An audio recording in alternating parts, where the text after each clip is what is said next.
Hello friends, एक बार फिर से स्वागत करता हूं मैं आपके अपने चैनल द स्टडी स्कैन में। आज हम कंपाउंड इंटरेस्ट यानी कि आपका चक्रवृद्धि ब्याज का एक बहुत ही सही क्वेश्चन लेके आए हैं। तो चलिए आज इससे शुरू करते हैं सॉल्व करना। क्या विजय डिपॉजिटेड ₹12,000 फॉर 2 होल 3/5 ईयर्स। विजय ने क्या किया, 12,000 रुपए 2 सही 3/5 यानी 2 होल 3/5 ईयर्स के लिए, इतने समय के लिए किसी जगह पे या किसी बैंक में डिपॉजिट किए, जमा किए एट 15% पर एनम रेट। और उसका जो रेट था यानी जो ब्याज की दर थी वो थी हमारी कितनी, 15%।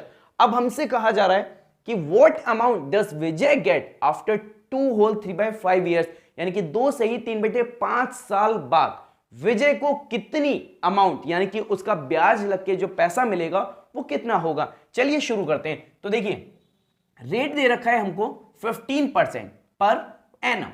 इसके बाद हमें प्रिंसिपल दे रखा है 12,000 रुपए। ओके, इसके बाद हमें समय दे रखा है कितना, 2 होल 3/5 ईयर्स। देखिए इसमें बाकी दोनों चीजें बहुत सामान्य रूप से लिखी हुई हैं, बस एक समय ऐसा है जो थोड़ा कॉम्प्लिकेटेड बना हुआ है।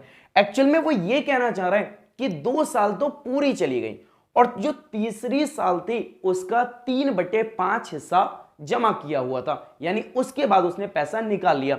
अब जब हम इस क्वेश्चन को करेंगे तो देखिए क्या, amount equals to P1 plus R upon 100 की पावर n।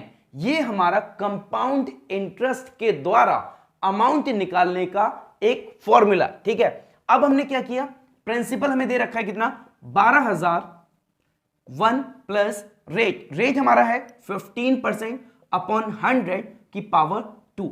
अब इस ब्रैकेट को सॉल्व करते हैं तो 12,000।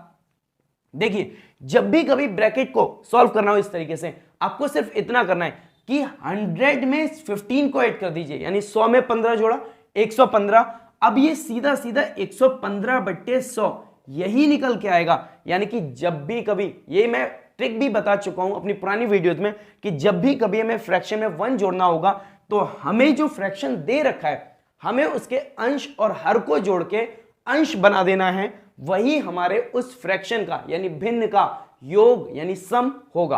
अब इसको हमने लिखा क्या, 12,000 गुणा, अब पावर 2 है यानी इसका मतलब ये 2 बार आएगा इस तरीके से, नीचे 100 ये 100। अब देखिए 2 0 से 2 0 कैंसिल, 1 0 से एक और 0 कैंसिल, 5 से कैंसिल किया 2 टाइम पे, 5 से किया 5 2 जा 5 3 जा 15, ये हो गया। 2 से इसे कैंसिल किया 6 टाइम पे, तो वैल्यू बनी हमारी कितनी, 6 × 23 × 150। इनको मल्टीप्लाई किया तो आया हमारा 15,870 रुपीज, यानी 15,870 रुपए। अब देखिए, अब अगला ये जो मैंने किया था वो सिर्फ 2 साल का निकाला, लेकिन जमा तो वो अभी और भी रहा है, यानी कि वो रकम अभी और भी उसी जगह पे जमा थी। जब बाकी हिस्सा बचा है, इस क्वेश्चन का सबसे मेन पॉइंट यही है कि जो बाकी समय बचा है अगर उसकी हम ब्याज निकालेंगे तो जो प्रिंसिपल नया बनेगा वो आपका 12,000 ना होके कितना होगा, 15,870।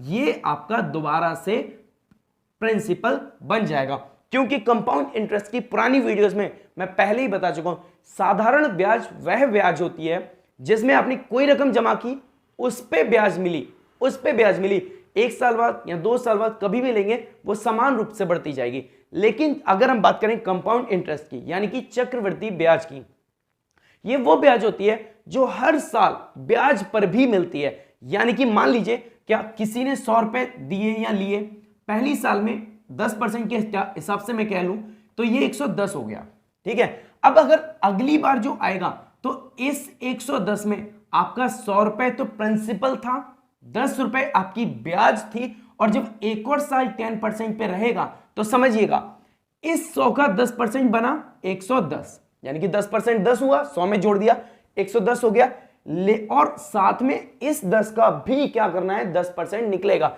यानी इस 10 का 10% आया कितना, 1, तो जुड़ के बन गया क्या, 111 रुपए। यानी कि पहली साल में उसे कितना मिला था, उसे मिले थे 100 रुपए, दूसरी साल में उसे मिले 111 रुपए।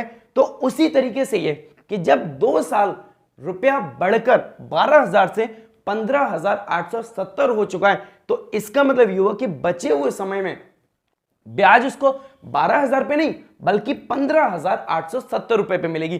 तो प्रिंसिपल हो गया आपका ये, और अब बचे हुए समय में ब्याज समान रूप से चलेगी।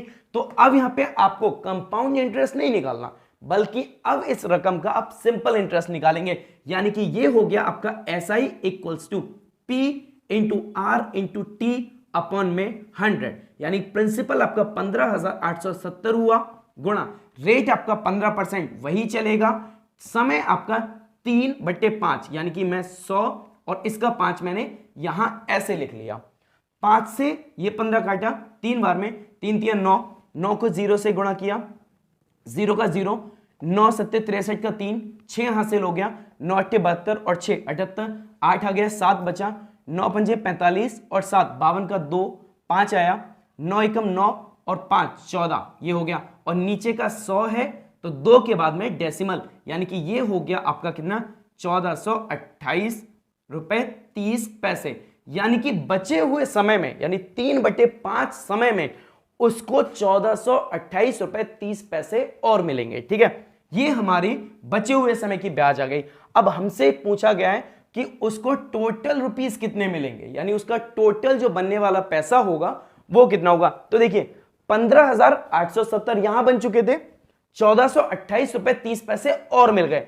इनको हमने जोड़ा तो 15,870 और ये आपका कितना 1428.3 ये हो गया। इनको जोड़ा तो ये आपका 30 ऐसे ही आया, 8 9 12 5 6 और 7 1, यानी 17,298 रुपए 30 पैसे। तो हमारा ऑप्शन बी हमारा सही होता है। ये था इस क्वेश्चन का पूरा सॉल्यूशन। आपको ये वीडियो कैसी लगी?